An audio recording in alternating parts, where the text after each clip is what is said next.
নবীনগরে নূরজাহানপুর গ্রামে আবারও সংঘর্ষ, আহত 20 জন।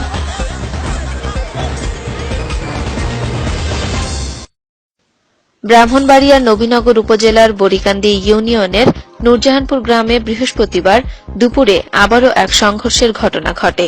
এতে আহত হয়েছে অন্তত 20 জন। গুরুতর আহত মোহাম্মদ রনিকে জেলা হাসপাতালে পাঠানো হয়েছে। জানা যায়, নূরজাহানপুর গ্রামের মাদক সম্রাট মনেক বাহিনী গত মঙ্গলবার গ্রামের মেম্বার মোহাম্মদ দেলোয়ার হোসেনকে রাস্তায় হামলা করে ও গ্রামবাসীকে চলাচলে বাধা প্রদান করে। এ নিয়ে গ্রামবাসী ও মনেক গ্রুপের লোকজন এই সংঘর্ষে লিপ্ত হয়।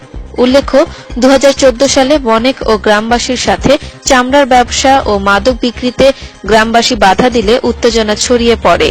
এ নিয়ে উত্তেজিত গ্রামবাসী মনেকের বাড়িঘর আগুন জ্বালিয়ে দেয় এবং এই ঘটনায় মনেকের ভাই মোহাম্মদ মানিক নিহত হয়।